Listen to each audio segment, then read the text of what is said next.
Good day, everybody. Today I want to talk to you about a chapter from the Empire Strikes Back from a Certain Point of View book. I hope you're all having a great day.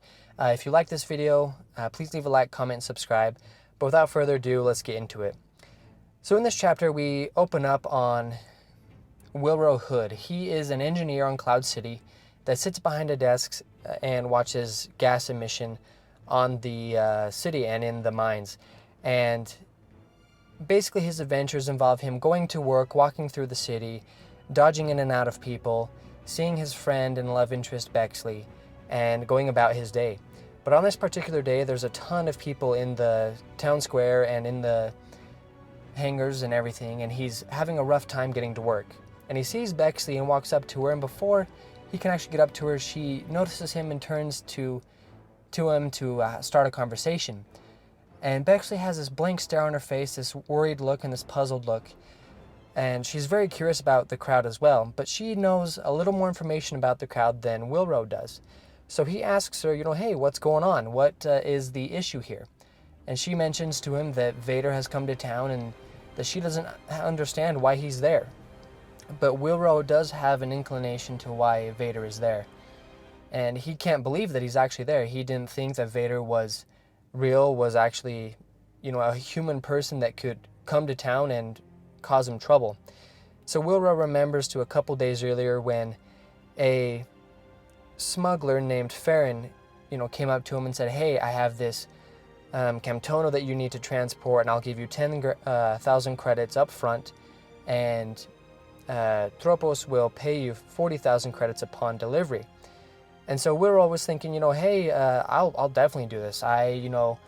This gives me a chance to get out of the town, out of the city, off the world, and actually live a life that I want to live. I don't want to be in this orange jumpsuit anymore. I want to have a life where I can enjoy what I want to do.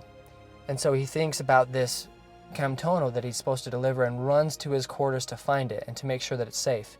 And as he's running his way through the halls, he almost crashes over a service droid outside his room. And he enters his room to find the chest where he keeps the Camtono empty. And he's like, hey, who in the heck had got in my room? Where did this go? I don't remember it being, misplaced. And then he remembers back to the night before when he was at a bar drinking with Bexley. And he, offered her 10,000 credits to be his pilot and to help him get off the planet. And so he thinks there's no way that Bexley could get in here and could take this Camtono from me. So he leaves, and as he rounds the corner outside of his apartment, he sees Bexley talking to the service droid that Willrow had tripped over. And the service droid opens its trash can, and Bexley fishes out the Camtono. And as Bexley sees Willrow, she takes off running. And so he chases her throughout the city until she gets stopped by some stormtroopers. And before he can even think about what he's doing, he says that she's a rebel ally and that she's working for the Rebel Alliance. And so the stormtroopers target their guns on her and ask her, hey, what's in the Camtono? You need to open that. And both Bexley and Willrow don't know the code to it, so they can't open it. And just as all hope is lost, they notice Vader walking in the background. And they go, there's no way that can be him. There's no way that's Vader. Is it really him? And the stormtroopers turn to look, and they are petrified, wondering what Vader is doing, what's going on, and if they need to be there, and if Bexley and Willrow are worth their time. And so with this distraction, Willrow hits the stormtroopers and knocks the Camtono out of Bexley's hands and takes off running. Just as he's running away, he mentions to Bexley, hey, meet me in the south hangar. Let's make a plan and actually go through this thing together and get off this planet. And so as he's making his way there, he runs into Foran, who offers him 10,000 more credits to give him back the Camtono so that he can take it off-world to Tropos. But Willrow starts to think, hey, there's got to be more to this Camtono than meets the eye. This thing has to be more valuable than these 50,000 credits I was offered.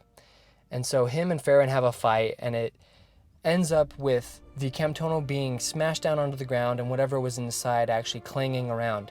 And Foran says, hey, good luck with that. Good luck with Tropos. I'm out of here.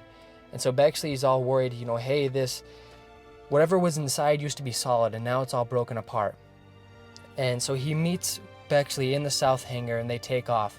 And she asks him, where to go? Are we going to Batuu to meet Tropos? And he says, no, we're going anywhere but there.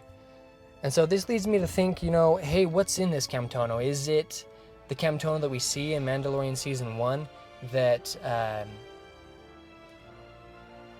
Din Jarin receives from the Doctor and his employer? Is it the Camtono full of Beskar? I mean, there's no way of knowing.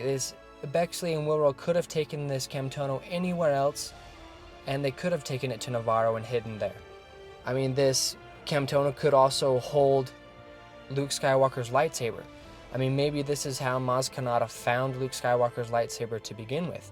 Maybe they took it to wherever she was at a certain point in time, and she bought it off them. Maybe it's something of that. I mean, I have no idea, but it's pretty fun to speculate what could be in this Camtono and what inside was so valuable that it was worth 50,000 credits or more. I hope that you all liked this video. If you did, please like, comment, and subscribe, and let me know what your favorite part was. I hope that you all have a great day, and remember, the Force will be with you, always.